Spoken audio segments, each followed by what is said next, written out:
morning, Stonewall. How are you doing? Friend. Good morning. It is what? Wise? Wise. Wednesday. We forgot a word. You just said wise Wednesday. Okay, it is Wise. Word. Wednesday.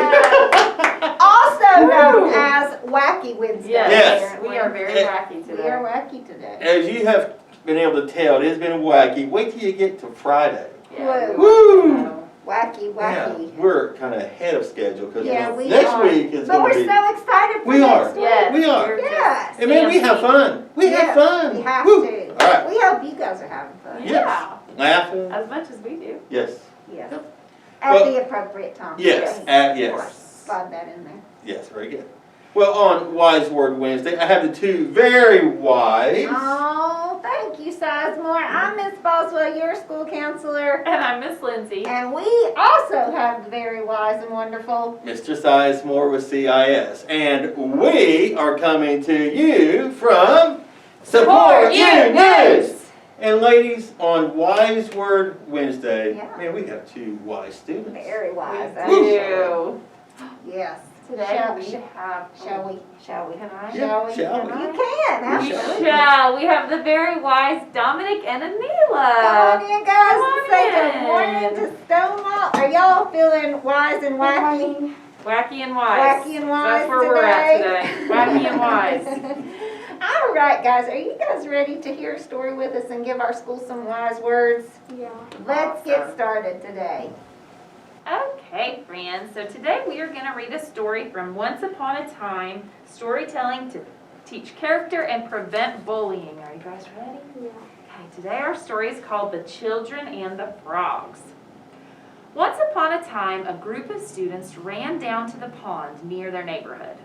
There they began a game of skipping stones and throwing rocks across and into the pond. What fun they were having as they searched for more and more stones and threw them with greater and greater splashes into the depths of the pond. But underneath the water, the inhabitants of the pond were not having such a fun time. In fact, they were being hit by those rocks.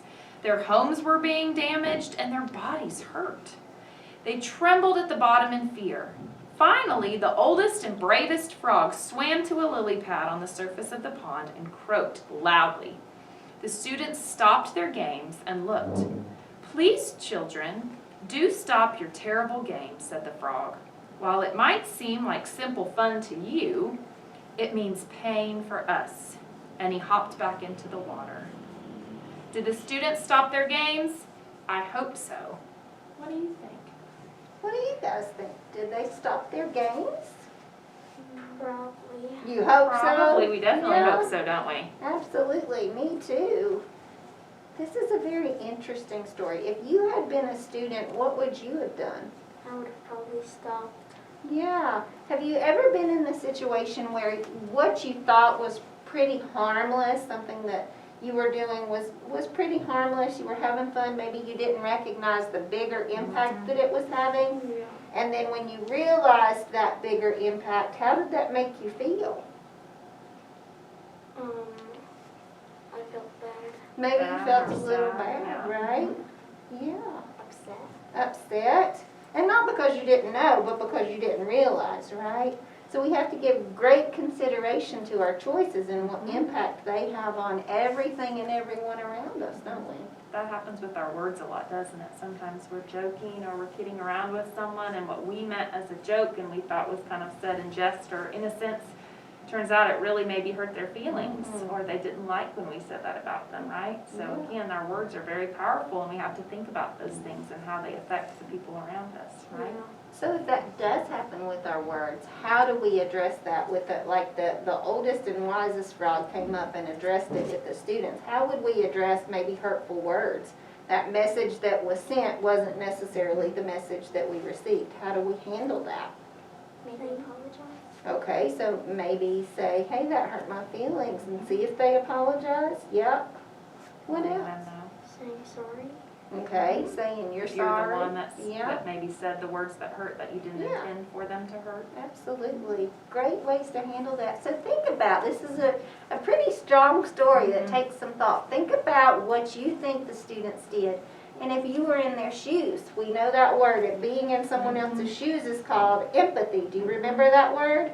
So is this a situation where we need to be empathetic? Talk about that in your class. Maybe write about what a time that you've used empathy or how you can in the future by considering your choices and how they impact all other things that are happening around you. We hope that you have a very wise and wonderful Wednesday, and we will see you real soon. Bye, guys.